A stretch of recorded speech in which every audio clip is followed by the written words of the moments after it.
भारतीय reserve bank के governor Shaktikanta Das ने आज कई अहम घोषणाएं की। उन्होंने कहा कि कोरोना वायरस की वजह से अर्थव्यवस्था को नुकसान हो रहा है।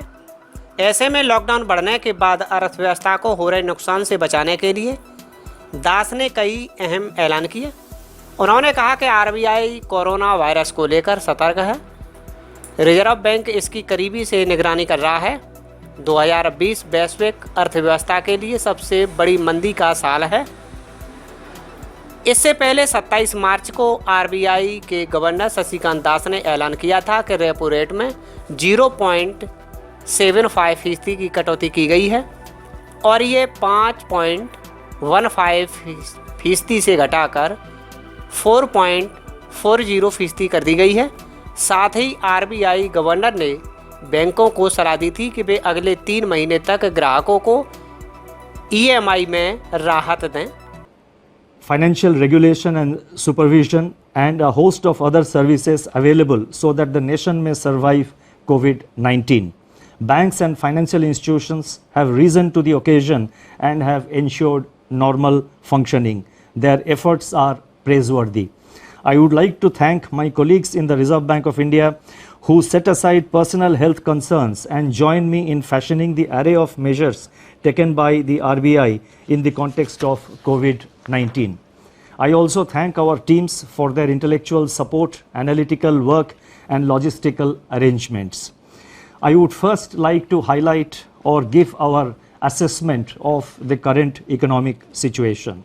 Since March 27, 2020, when I spoke to you last, the macroeconomic and financial landscape has deteriorated precipitously in some areas, but light still shines through bravely in some others. On April 14, the IMF released its global growth projections, revealing that in 2020, global economy is expected to plunge into the worst recession since the Great Depression, far worse than what had happened during the global financial crisis. The IMF's economic counselor has named it the Great Lockdown, estimating the cumulative loss to global GDP over 2020 and 21 at around $9 trillion, which is greater than the economies of Japan and Germany combined. Within this downturn, the projections are replete with even sharper declines in output in various countries. India is among the handful of countries that is projected to cling on somewhat tenuously to positive growth at 1.9%. In fact, this is the highest growth rate among the G20 economies as estimated by the IMF. The World Trade Organization sees world merchandise trade contracting by as much as 13 to 32%. I repeat, 13 to 32% in 2020. Global financial markets remain volatile and emerging market economies are grappling with capital flows and volatile exchange rates. Crude oil prices remain in a state of flux despite the agreement on production cuts by OPEC plus countries. For 2021, the IMF projects sizable V-shaped recoveries, close to 9 percentage points for the global GDP. India is expected to post a sharp turnaround and resume its pre-COVID, pre-slowdown trajectory by growing at 7.4% in 2021-22. Over the last 3 weeks, there have been a few data releases on domestic developments, but they are too disjointed to allow a comprehensive assessment of the state of economy.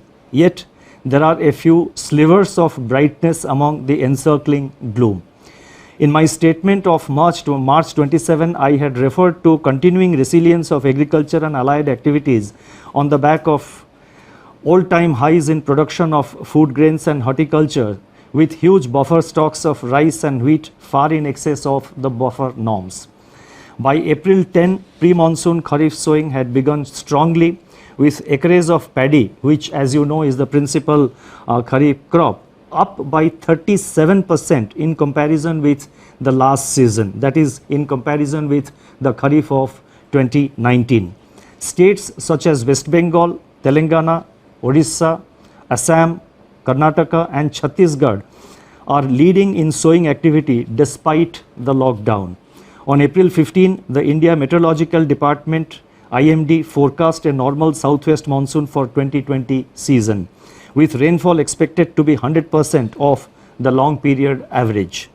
These are early developments and they bode well for our rural demand, supported as they are by accelerating fertilizer production, which was noticed up to February 2020. The robust growth of 21.3% in tractor sales up to February 2020 as against a contraction of 0.5% in the corresponding period of the previous year may provide an offset to farm labor shortage on account of the lockdown. In other production sectors, the situation is more somber. On April 9, the Index of Industrial Production for February was released, showing that industrial output accelerated to its highest rate in 7 months. The impact of COVID-19 is not yet captured in these prints. So therefore, there is no reason to get misled by the IIP data which was released up to February, because the impact of COVID-19 comes thereafter.